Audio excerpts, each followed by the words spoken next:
श्री कृष्ण गोविंद हरे मुरारी, हे नाथ नारायण वासुदेव। श्री कृष्ण गोविंद हरे मुरारी, हे नाथ नारायण वासुदेव। श्री कृष्ण गोविंद हरे मुरारी, हे नाथ नारायण वासुदेव।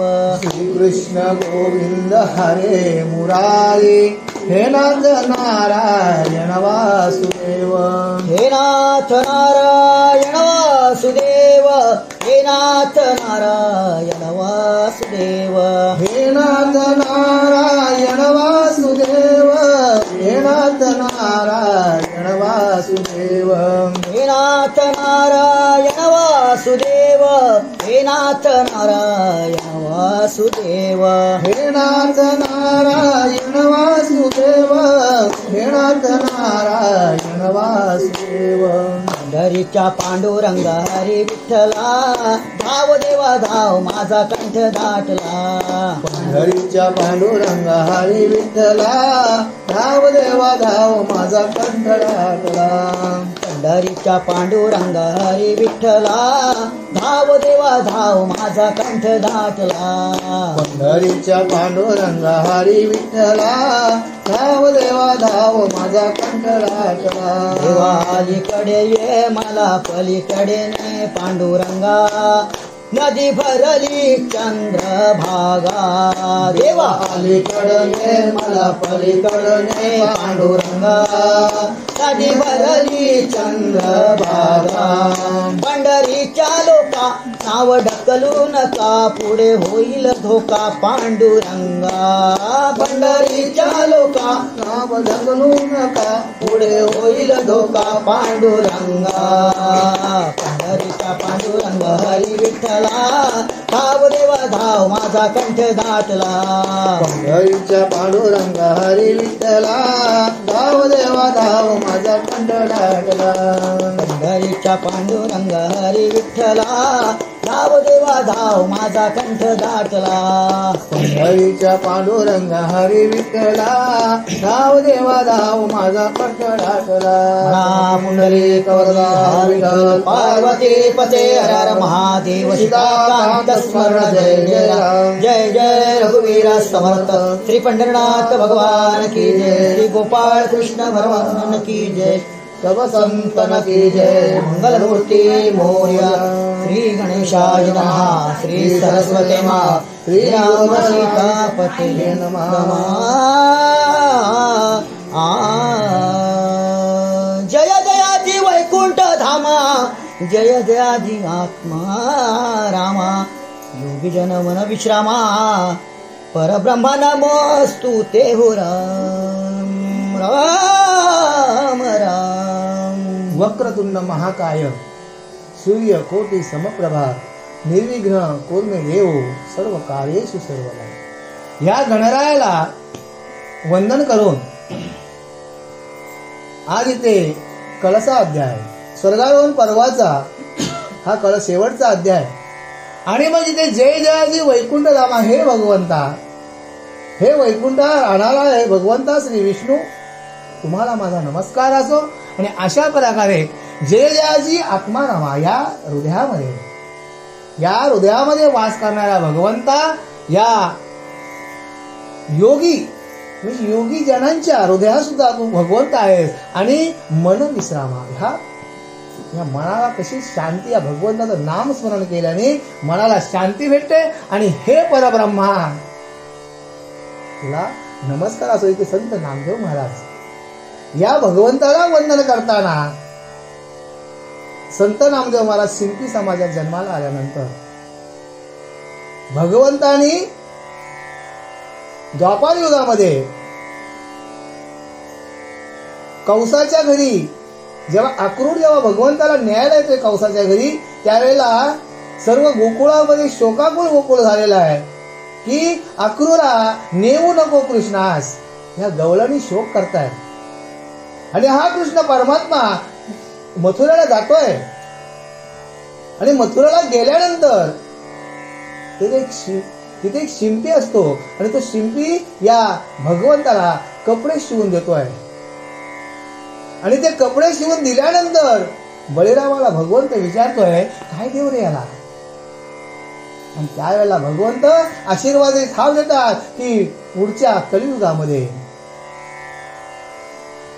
कलियुगामध्ये शिंपी समाजामध्ये संत नामदेव महाराज म्हणून तुझी ख्याती गायली जाईल. आणि हेच ते संत नामदेव महाराज काही आज आपल्यासाठी एक ग्रंथ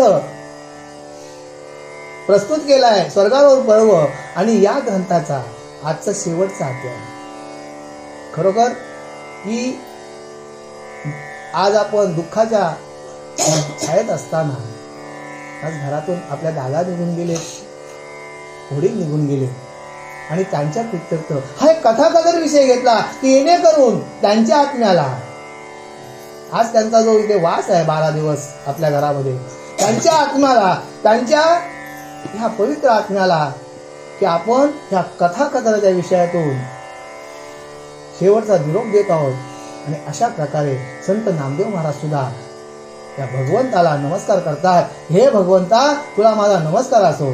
वैशंपायन म्हणे जन्मे जयास राया पुढील कथा परीयस जेणे सत्वरी होय नाश महापातकांचा होरा. आणि इथे वैशंपायन ऋषी जन्मेजय राजाला सांगतात हे राजा, ही कथा ऐकल्याने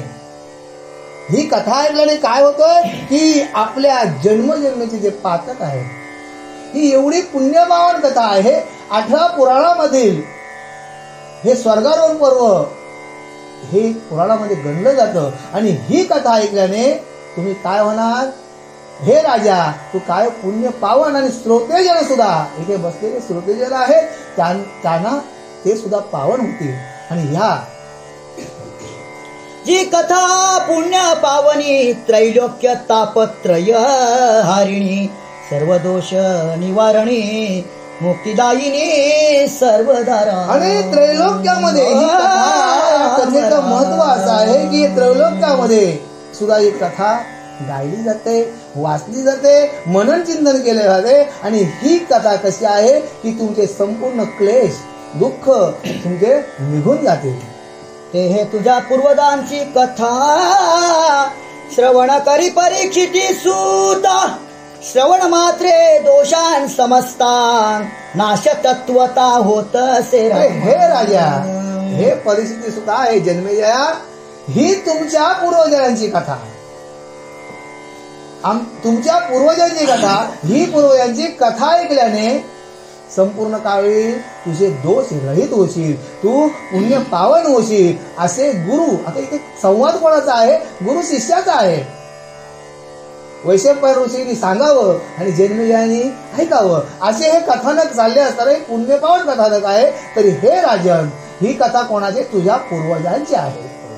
मग तो राजा युधिष्ठिर बंधूंचे दुःख करीत थोर त्या हिमाचलाचे पाठार हळूहळू चढत असे. आणि मग अशा प्रकारे हा धर्मराजा काय करतोय? त्या हिमाचलाचा असा खडतर प्रवास करत आहे, पठार चढत आहे. की तो पठार चढत असा पठार कसा आहे की खडतर आहे, की बर्फ साचलेला आहे. आणि बर्फाचे तीक्ष्ण धारदार असे शस्त्रासारखे बर्फाने आकार घेतलेला आहे. आणि त्या रस्त्यातून धर्मराजा प्रवास करत असताना दुःख करिता धर्मासी संभोखी आपणासी परी धर्माची मानसी कळोळ उसळती मोहाचे. आणि मग धर्मराजा हा प्रवास करत असताना मनामध्ये विचार करतोय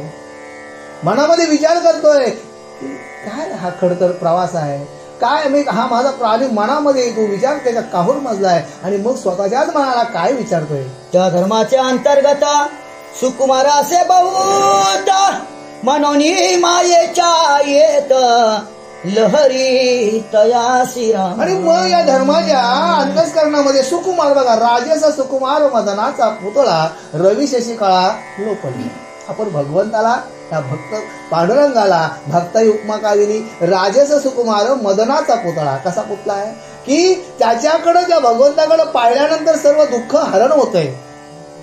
जसं आपण गणरायाचं आगमन केल्यानंतर गणेशाची पूजा करताना आपल्याला कसं वाटतं?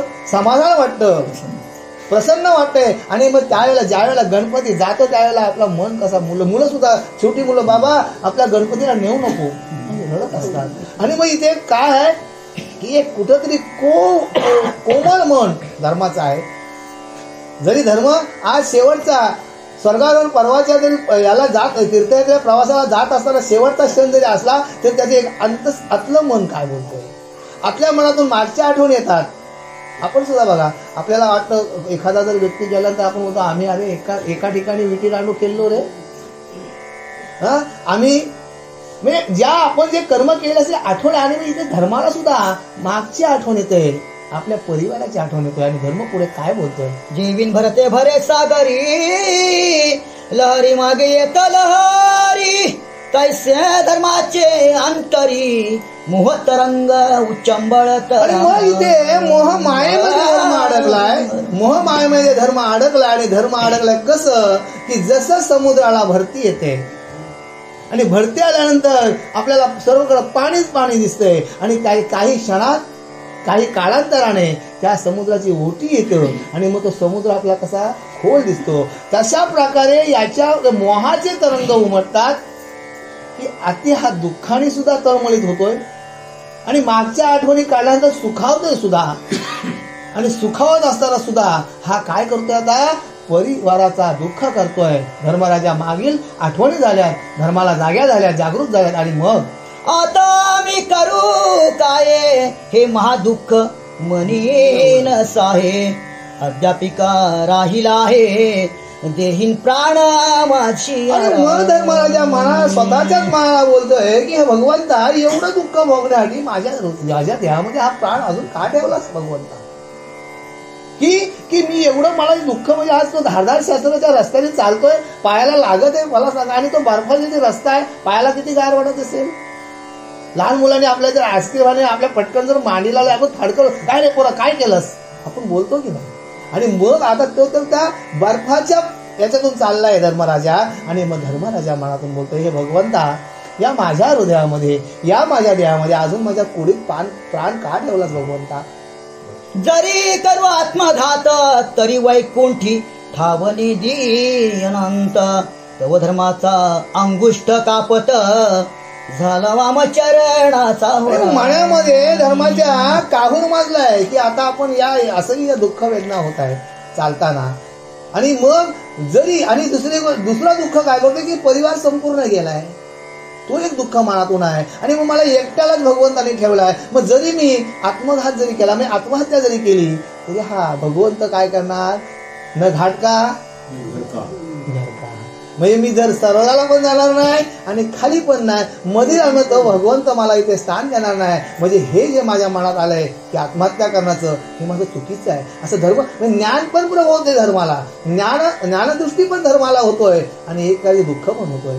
धर्मा जव अंगुष्ठ पाहे तव तो गळोनी पडिला आहे देहीन प्राण मात्र माझी उरला असे काय करू. आणि मग एवढं करत असताना धर्माच्या त्या पायाचा काय होतोय, अंगठा कापला जातोय. आणि मग अंगठा कापल्यानंतर आणि मग त्यावेळेला तो एवढा तळमळीने बोलतोय हे देवा कशाला माझ्या देहामध्ये हा प्राण ठेवलास, ह्या वेदनासन करायला प्राण ठेवला देवा, काय किती हा माझा अंत पाहतोस असा धर्मराजा मनातून सोबत बोलत आहे.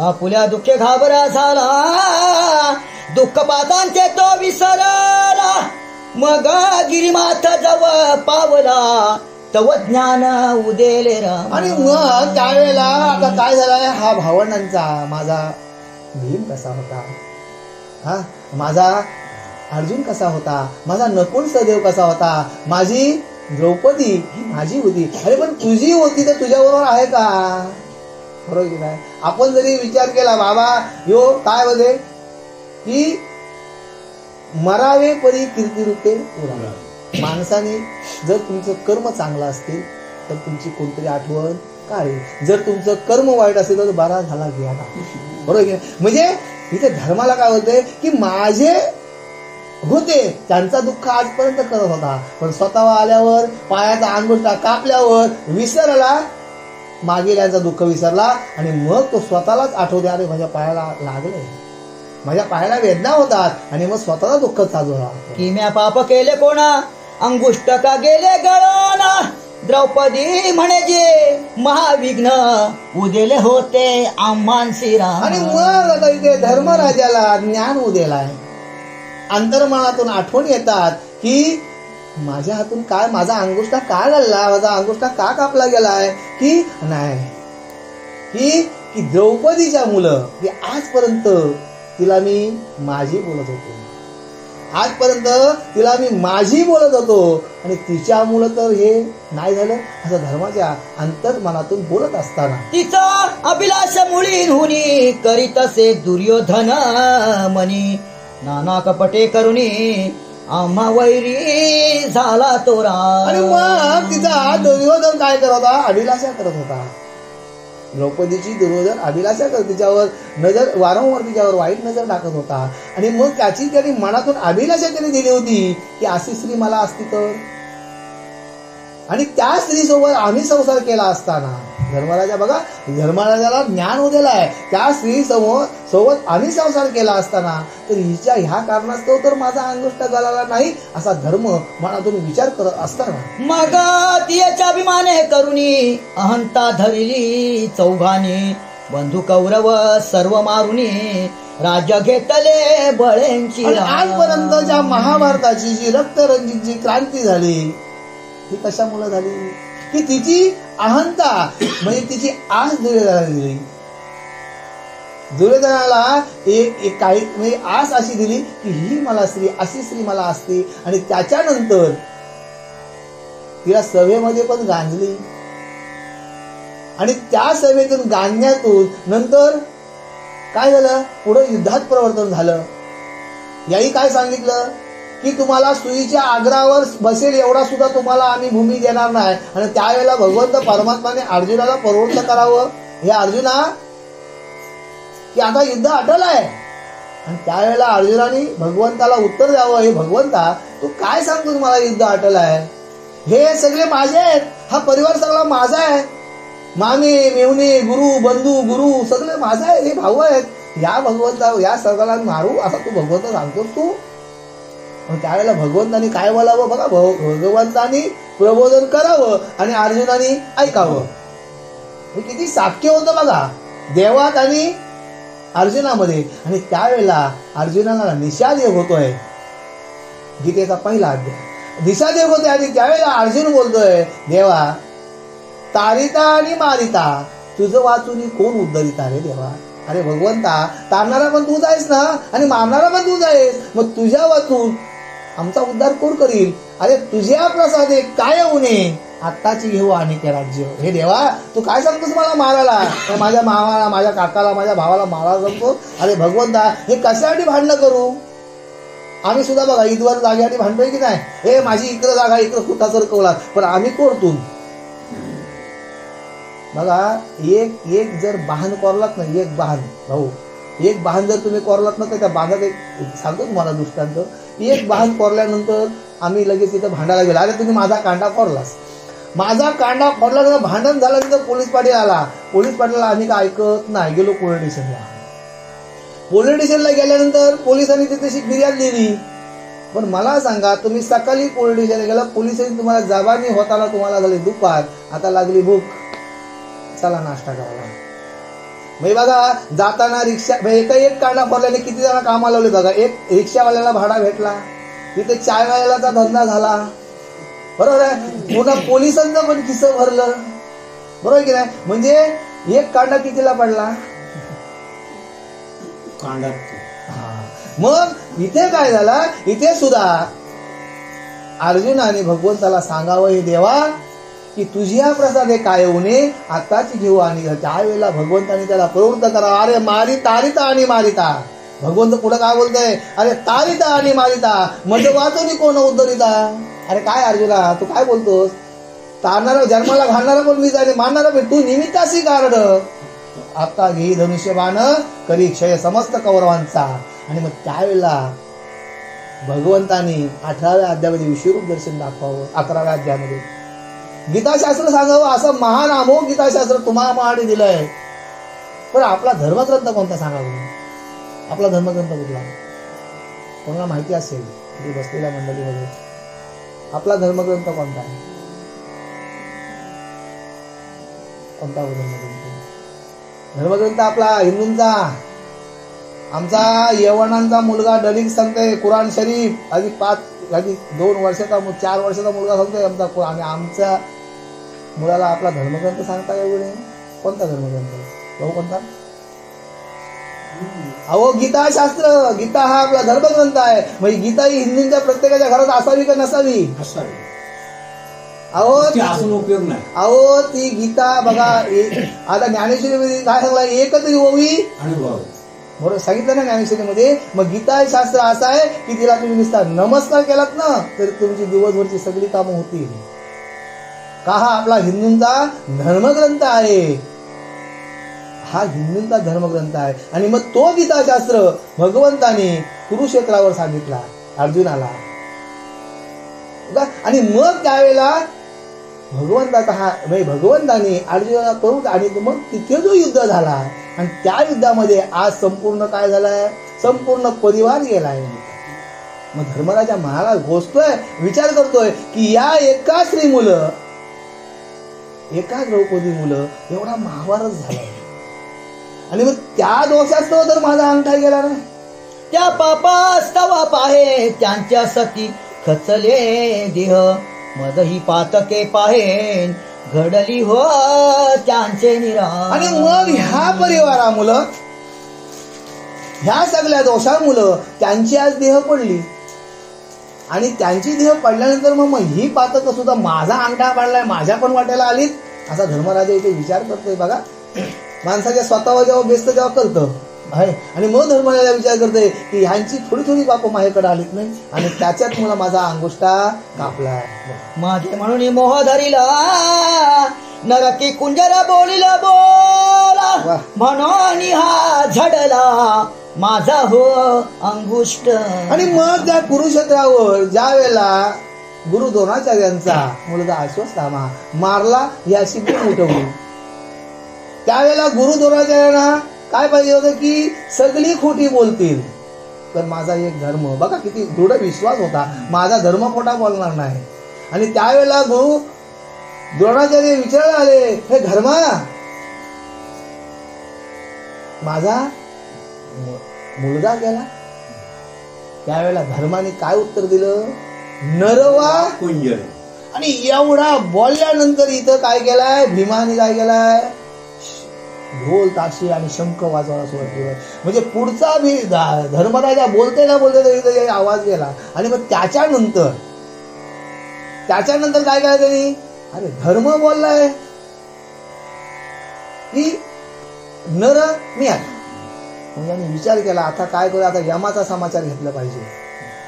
मग त्यांनी काय केलं, योग बलावर देह खाली ठेवला आणि योग बलावर हा दक्षिणेचा राजा यम यांच्या दरबारात गेला. आणि दरबारात गेल्यानंतर यमाच्या जाऊन एकच वाजवली कानसाने, एवढी त्यांची म्हणजे शक्ती होती गुरूंची. त्यावेळेला यमाने नमस्कार केला, गुरु म्हणा तुम्ही इथे माझ्या इथे आलात, देह पृथ्वीवर सोडून आलोय, तुम्ही माझ्या मुलाला का मारलंस, हा प्रश्न केल्यानंतर यमधर्माने उत्तर दिला, गुरुवर्या तुमचा मुलगा मेलाच नाही, तुमचा मुलगा मेलाच नाही, पण तो आता जीवात्मा खाली आला. पण इथं द्रौपदीने काय केलं होतं, द्रौपदीच्या भावानी याच्या गुरु द्रोणाचार्य देहाचे छिन्न भिन्न तुकडे करून सर्वत्र फेकले होते. आता या कुडीमध्ये आत्मा जाईल कसा, आणि तिथे त्या द्रोणाचार्यांना मुक्ती मिळाली. आणि अशा प्रकारे द्रोणाचार्य, हे नटनाट्य कोणाचं होतं, कृष्ण परमात्माचं होतं. आणि हे दोष बघा धर्मराजा कसा बोलतोय बघा, की हे दोष मला तर लागले नाही, त्याच्यामुळे तर माझा अंगठा कापला नाही. त्राही त्राही श्री मुरारी एवढा पडिलो लटकियांच्या भरी, ती माझी होत सोयरी म्हणून मोहे गुंडाळीलो राम. त्राही त्राही लटक्यांचे पडलो मी भरी. बघा आम्ही पण बोलतोय माझा संसार, माझा सगळा. अरे तुझ्यातून मला सांगा, तुम्ही 2 कोट्याची मारी बांधली, तुला छतावर चालतील काय सांगू बाय, मी 35,000 रुपये बाथरूमला खर्च केलाय, 35,000 रुपये. अरे पण शेवटच्या अंगोला अंगणात हो, मला सांगा त्या बाथरूम मध्ये.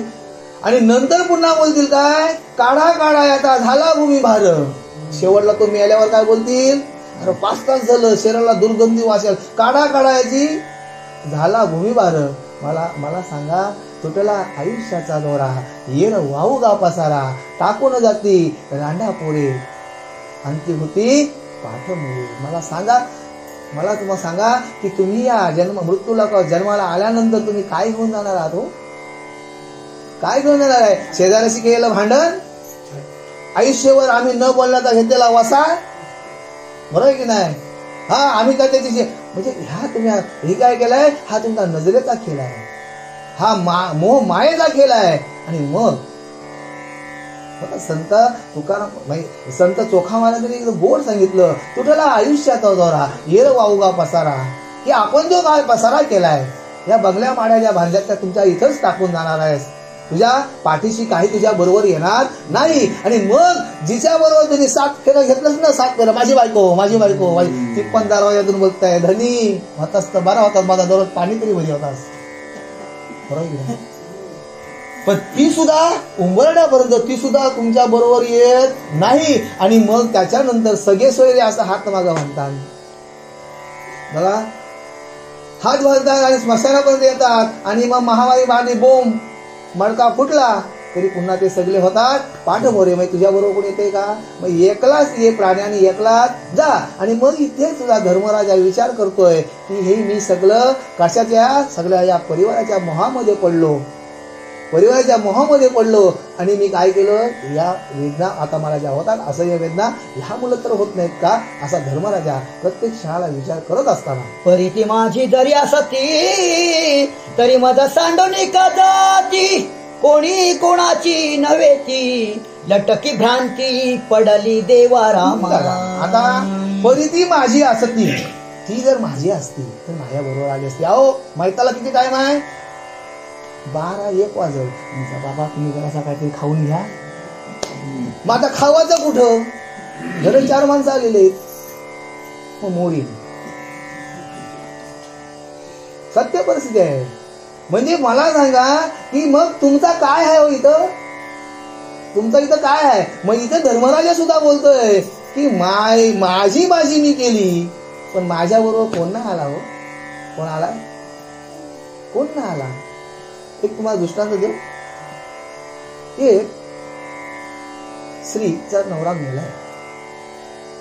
नवरा मेल्यानंतर धाय मोकळून रडते, धन्या माझा तो बरा होता, आजपर्यंत तुम्ही माझ्या सगळ्या गोष्टी केल्यात, मी तुझ्या बरोबर यायला तयार आहे. मी मेलो सुद्धा बरा आला असता, पण तू का गेलास?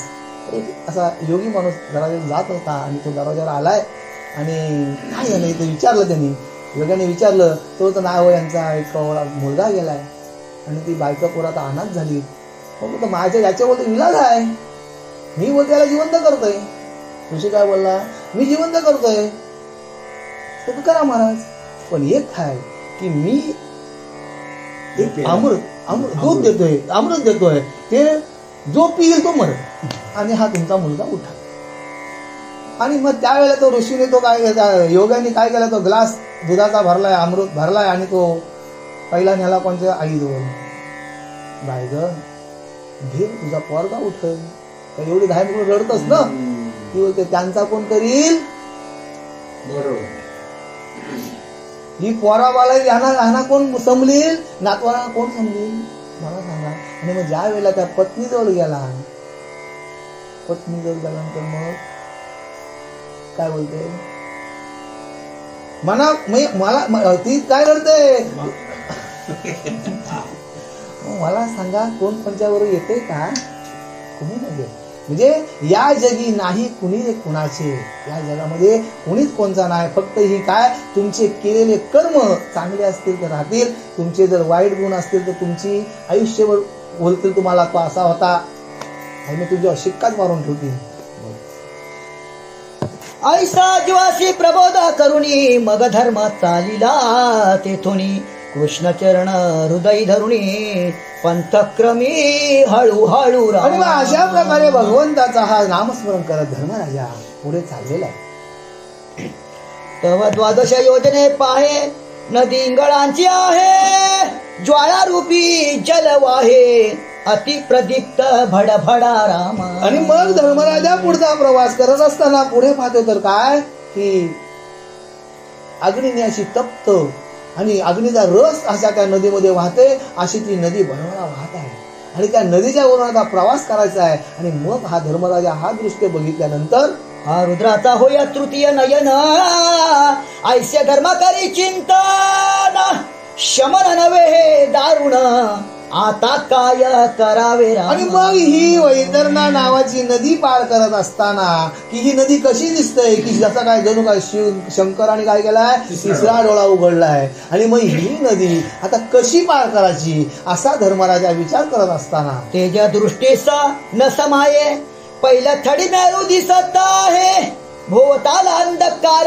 पाहे, विचार न दिसे उल्लंघनारा. आणि मग ती अशी अग्नीनी प्रवाहित अशी नदी आहे, समोर मेरू पर्वत दिसत आहे. आता हा उल्लंघन करून कसा जायचा हा धर्मराजा मनात विचार करत असताना आणि पुढं संपूर्ण काय काय इकडे पाहावं तर दरी दिसते, सर्वत्र अंधार दिसतोय. आणि असा प्रवास करत असताना धर्मराजा मग पुढे काय करतोय तो सांगतो आकार महाभयानक दिसतो थोर, मग तो युधिष्ठिर क्रमी पाठार गिरीचा राम. आणि मग असा हा भयानक असा खडतर प्रवास समोर दिसतोय, म्हणजे खोल अशी दरी दिसतोय. आणि अशा प्रवास तरी पण धर्मराजाने चिकाटी सोडलेली नाही, तरी पण तो त्या गिरीचा त्या पर्वताचा हा प्रवास करत आहे. आणि मग तव देवा विचार करीत म्हणती धर्मासी, दुःख झाले बहुत, दुःखाचे अंती धरिल सत्व, की सांडील आता हो आणि मग इथे भगवंत परमात्मा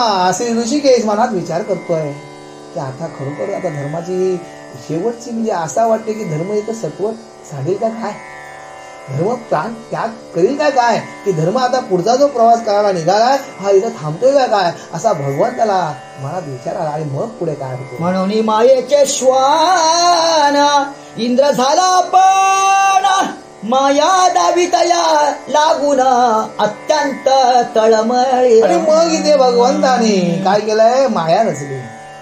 भगवंतानी माया रचली आणि मग इंद्र कोण झालाय, श्वान म्हणजे कुत्रा झालाय, कुत्र्याचा वेश इंद्राने दिला. आणि मग पुढे श्वानाशी किरणासे देही, गोमाशांची भण भण पाही, लस दुर्गंधी घाण देही, अंतडी पडती तुटणी. आणि मग त्या इंद्राने श्वानाचं रूप गेलंय. आणि म्हणजे श्वान कसं आहे की अंगावर त्याच्या संपूर्ण जखमा झालेल्या आहेत, असा किळसवाणा बघितला तर आणि अंगातून रक्त गळतोय, पू गळतोय. आणि त्याच्यावर माशांची भणभण आहे आणि माशा भिनभिन करत आहेत आणि माशा आणि आतडी पोटातून कशी गळून पडलेली, असा छिन्न विछिन्न अशा अवस्थेमध्ये तो कुत्रा तिथे तळमळत आहे असा धर्मराजाच्या समोर दिसत आहे. ते भुलले माताची आघाई, दुःख नसाये के ठाई, उठे बैसे ठाई ठाई, लोळण झाली जेथे तेथे राम. आणि मग त्या कुत्र्याची अवस्था अशी आहे की त्याच्या माथ्यावर जखम पडलेली आहे. बघा, जर कुत्र्याच्या पायाला जखम झाली तर तो चाटून बरं करतो, पण माथ्यावरची कशी चाटेल. मग तो काय करतोय, त्या माथ्यावर त्या जखमेवर जे काय किडे आहेत ते धावतायत आणि त्याच्यामुळे ते चावतात त्याच्या. आणि मग त्याच्यामुळे तो कुत्रा काय करतोय, लोळणी घेतोय की येणेकरून माझी. आणि अशा अवस्थेत तो कुत्रा समोर धर्माच्या दिसत असताना धर्मे देखील त्या श्वानासी, थोर कृपा उपजली तयासी, म्हणे मद सारिखेंचे यासी, दुःख झाले करील काय होरा. आणि मग आता हे धर्माने त्या श्वानाला त्या कुत्र्याला पाहिल्यानंतर काय या काय कुत्र्याची अवस्था आहे की खरोखर या कुत्र्याची अवस्था दयनीय आहे. माझा पण अंगुष्ठा कापलाय, मला पण दुःख तेवढंच आहे. आणि मग माझी आणि त्याची अवस्था एकच आहे असा धर्मराजा इथे विचार करत आहे. मग जवळी जाऊन कृपेने धरिले कवटाळून, माथ्याचे किडे काढून म्हणे बा तुझा कोणे हाणिले राम. जो धर्मपरायण असा चालवलेलं राज्य हस्तिनापुराचं राज्य की त्याच्या राज्यामध्ये पशु सुद्धा वस्तीला यावं, जंगलात विहाराला जायचे आणि पोट भरून आल्यानंतर ते झोपायला कुठे, वस्तीला कुठे यायचे, हस्तिनापुरामध्ये यायचे. आणि असा हा धर्मराजा, धर्माने चालवलेलं धर्माचं राज्य म्हणजे प्रजेला सुद्धा मायबाप म्हणणारा राजा, आज राजावर ही अवस्था यावी. आणि राजे पण तिथे अवस्था हा राजा तिथे डगमगला नाही. त्यांनी काय केलंय, त्या कुत्र्याला असं उचलून दिलंय आणि असं कवटाळलंय, मिठी मारली त्याला कुत्र्याला. अरे रे, काय तुझी अवस्था, माझं दुःख आणि तुझं दुःख सारखंच रे, असा धर्मराजा स्वगत मनात बोलत आहे. अदृश्य रूपे देवा पाहती, धर्म कृपाळू म्हणते, मग ते सत्वर आणविती, विमान देवा इंद्राचे काय व्याप्ती असेल धर्माची. बघा धर्माची काय व्याप्ती असेल की मगाशी बोलून गेलो, मरावे परी कीर्ती रूपे उरावे. पण इथे अदृश्य रूपाने देव सुद्धा आले. काय धर्म काय करतोय, धर्माच्या समोर आम्ही प्रसंग ठेवलाय, माया रचली आहे, पण धर्म याच्यामध्ये ढासळतोय का, पण नाही, धर्म याच्यात ढासळलं नाही. धर्माने त्याला कवटाळून गेले. एखाद्या बाईचा श्यामला जर पोर असेल ना तर आपण दरवाजा हे हट आम्ही करतोय. मग ही माय उपजली, माय जिनी जन्म दिला, तिच्या याच्यात माया नको, पण काय होलाय माझा तो बरोबर. हा, आणि दुसरी आता म्हणजे अशी परिस्थिती पण नाही. धर्माने काय केलंय, त्या स्वाला कवटाळून घेतलंय. आणि देव गुप्त रूपाने विचार करतात की धर्म इथं तर काय करतोय. धर्माची परीक्षा चाललेली आहे, भगवंताने घेतलेली धर्माची परीक्षा आहे. आणि या परीक्षेमध्ये धर्म उतरतोय का. पुढे पाहता मार्ग नाही मेरुसी, मग बोलावूनी देव दूतांशी, आणविते झाले विमानासी, स्वर्ग भुवना पासून. आणि मग या भगवंता मी पाहिलंय, या देवाने सुद्धा पाहिलंय धर्माची तिथे परीक्षा घ्या. धर्म आता परीक्षेत पासच होते. आणि मग काय केलंय, देवदूतांना प्राचारण केलंय. आणि मग देवदूतांनी काय केलंय, असं पवित्र असं विमान मागवलं. तेथे पताका निशाणे झळकती, महादुंदुभी भेरी वाजती, अप्सरा गण नाना रीती, करीती नृत्य गायने. आणि ते विमान कसं आहे, की त्या विमानामध्ये नाना दुदुभी म्हणजे मृदुंगाचा आवाज, ताल चिपल्यांचा आवाज येतोय, म्हणजे भजन गायनाचा कीर्तनाचा आवाज येतोय. असं ते शोभा येणार सुशोभित विमान कोणासाठी यावं. बघा या मृत्यू लोकांमध्ये पहिलं या कलियुगामध्ये विमान कोण आलं, तुकाराम नाम घेता कापे. म्हणजे दक्षिणाचा राजा सुद्धा तुकारामाचं जर नाव घेतलं तर थरथर कापत होता. पण आमची भक्ती तेवढ्या कोटीची नाही हो. आम्ही काय करतो बघा, सकाळी देवाला हात जोडलं, जे देव अगं ये दूध करामला बघ. मला सांगा आमची भक्ती किती आहे. आमची देव काय सांगते, नको करू जप, नको करू तप, पण तू तर वाणीला जप हो. म्हणजे पण इथे धर्मराजा त्या परीक्षेत उतरलाय. आणि धर्मासाठी एक असं सुशोभित विमान यावं. आणि विमान ते कसं आहे, ते विमानामध्ये भगवंताचं गायन आहे, भगवंताचं भजन आहे, भगवंताचं कीर्तन आहे. तये विमाना माझी दाणा, गणगंधर्व करीती गायन, ताल मृदंग विणा वादन, नाद गगनी न समाये रामा. विमान गिरीवरुणी उतरले, दूतीन धर्मासी नमस्कारील, जिया विमाना माझी बैसले, पाहिजे स्वामी या रामा. आणि म्हणजे असं संपूर्ण सुशोभित असं विमान तिथे त्या गिरीवर उतरलंय. आणि त्या गिरीतून त्या विमानातून कोण उतरलेत खाली, 2 दूत उतरलेत. आणि दूत त्या धर्मराजाला काय बोलतात, महाराज तुम्ही आता या विमानात बसावं अशी आम्ही तुम्हाला विनंती करतोय. असं बोलत असताना तवा धर्म म्हणे तया दूतांशी, आधी बैसवावे या श्वानासी, कोणी नाही गायासी मज वांचून राम. आणि मग त्या दूतांनी धर्मराजाला विनंती केली की महाराज तुम्ही या विमानाने बसावं. आणि त्यावेळेला धर्माने काय सांगलं की आधी तुम्ही या कुत्र्याला बसवावं. बघा दूतांना सांगलं, धर्म काय व्याप्ती असेल ना धर्माची, की आधी आम्हाला जर गाडी जर रस्त्याची जर कोणी एकाने थांबवली, जर बरोबर दोघे जर आढळतो, अरे जागा एकटीच आहे मी चाललो, संगत सोडतोय, बरोबर की नाही, संगत सोडतोय. हा, आणि मग इथे काय बोलतोय की या तुम्ही पहिला कुत्र्याला वाचवा आतमध्ये. आणि मग पुढे दूत काय बोलतात, अगम्यान स्वर्गील करितान गमन, मागे जाते सांभाळील कोण, दूत म्हणते आम्हा लागून, आज्ञा नाही न्यावयाची आणि मग तो दूताला सांगतोय की तुम्ही या श्वानाला आत बसवा. त्यावेळेला तो काय बोलतोय की मी जर याच्यामध्ये जर बसलो तर इथे आता ही किरण अशी वस्ती आहे, हा हिमाचल पठार आहे, इथे माझ्याशिवाय मी आणि तो, जसं मला दुःख आहे तसं त्याला दुःख आहे. मग याच्यावरून याला इथे पाहायला कोण आहे?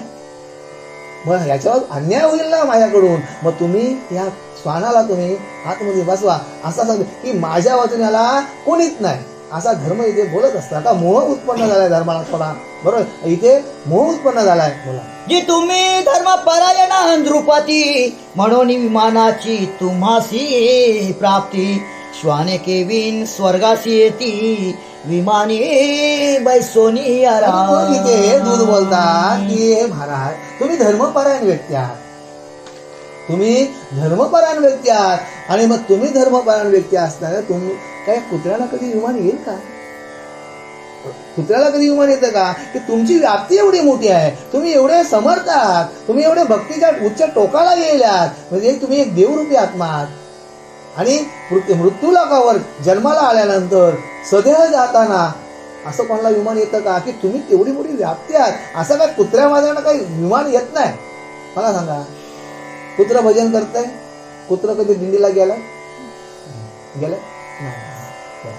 मग धर्म म्हणे दुःखित प्राणी यास जरी न घ्याल विमाने, तरी तुम्ही दावे परतुनी या वेगळा मी नये. की दुसऱ्याच्या सुखामध्ये सुख मानणारा, दुसऱ्याच्या दुःखामध्ये दुःख मानणारा धर्मराजा कोण आहे? की दुसऱ्याच्या दुःखामध्ये दुःख मानणारा. की तुम्ही याला जर घेतलात नाही तर तुम्ही जा परत, हो, तो तुमचा विमान तुम्हाला लागला, मी काय विमानात येत नाही, असा सरळ उत्तर देत आहे धर्मराजा. ऐसा धर्म जवा बोलिला तव तो श्वानाचा इंद्र झाला, धर्म त्याने नमस्कारिला तैसाची सकाळ सुरवरीला.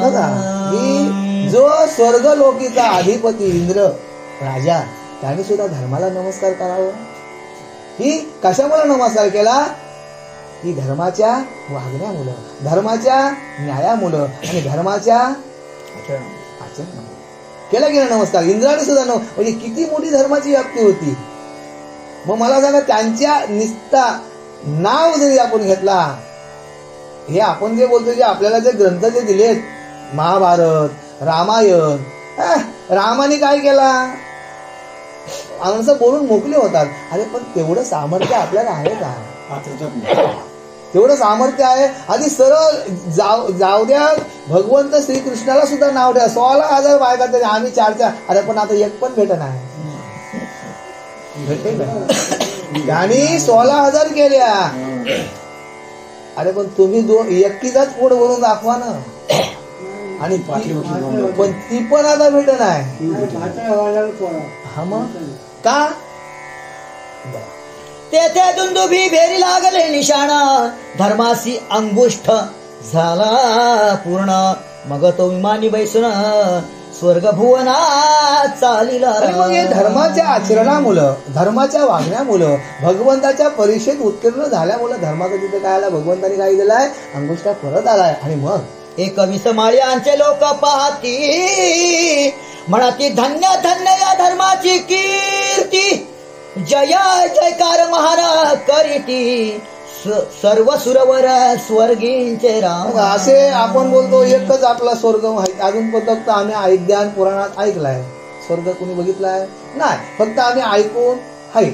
आता आईने जर सांगितलं हा तुझा बाप, तरच बाप ना, बरोबर आहे ना? मग आईने, मग आता स्वर्ग मला होते, पण आम्हाला पुराणाने सांगितलंय 21 माळ्यांचे स्वर्ग. आपल्या पृथ्वीला एकच चंद्र आहे ते एवढा प्रकाश, एकच सूर्य आहे ते एवढा प्रकाश, पण अशा या विश्वामध्ये अनंत ग्रह आहेत. पृथ्वीपेक्षा खगोलशास्त्राने अभ्यास केला त्या गोष्टीचा आहे, पण तिथपर्यंत आपण जाऊ शकतो नाही. पण 21 स्वर्गातले लोक काय बोलतात की खरोखर या धर्माची जो पुण्यात्मा आहे, की याचा काय करतात? सगळी जे जे काय करतात धर्माचा. का? त्या भगवंताच्या परीक्षेत उतरला. विमान जातसे वैकुंठासी, तव दूत म्हणती एकमेकांशी, हिंसा घडली धर्माची कैसे जावे शुद्ध मार्गे आणि मग आता इथे बघा चाय पैसा किती गरम. आता स्वर्गातून विमान आलाय, दूताना बघा किती आहे, दूताना किती व्याप्ती करायची. धर्माला या रस्त्यातून न्यायलाय, या मार्गातून धर्माला का नेतात हा त्या सेवकांना प्रश्न पडलाय. आणि मग ते सेवक एकमेकाला होतात या मार्गातून धर्माला का चालवलाय बघा यांना, म्हणजे येणे करून धर्माने ऐकावं की जो नरक कुंड जिथे खाली नरक कुंड भरलेले आहे तिथे दुर्गंधी असा आहे आणि अशा त्या मार्गातून हा विमान चाललाय. म्हणजे याच्या धर्माच्या नशिबात असं का यावं असं विचार करतो की नाही धर्माच्या हातून काय झालाय, काहीतरी दोष घडलाय. मग एकमेकांशी पुसती दूत जी धर्माशी हे कैसे प्राप्त तव ते सांगती वृत्तांत एकमेकांशी आणि मग ते एकमेकांशी हितगुज करतात सेवक की हे धर्माच्या कसं काही प्राप्त झालं की एवढा पुण्याचा विमान दिलाय त्याला, पण या नरककुंडाच्या रस्त्यातून का चाललंय विमान हा त्यांना प्रश्न पडलाय. सभे वैसला होता युधिष्ठिर धीवर येऊन केला जोहार जिया पिढील क्षुधेने थोर मद स्त्रीने फार गांजिले. ज्या वेळेला आता इथे दूध एकमेकाला सांगतात की ज्या वेळेला भर सभेमध्ये धर्मराजा हस्तिनापुराचा राज्य करत असताना भर सभेमध्ये एक कोण आलाय, शिकारी आलाय. आणि शिकारी आलाय तो काय बोलतोय, महाराज मला वाचवा, माझ्या परिवाराला तुम्ही वाचवा. काय वाचवा की मला माझ्या बायकोनी पिडलंय. दररोज बायको काय होते, अरे जा शेतावर तरी कामाला जा, एक मजुरी आणली तर पोटभर पोरा खातील. आणि अशी मला बायको बोलतोय आणि देवापुढे माझ्याकडं मार्ग पर्याय नाही राहिलाय.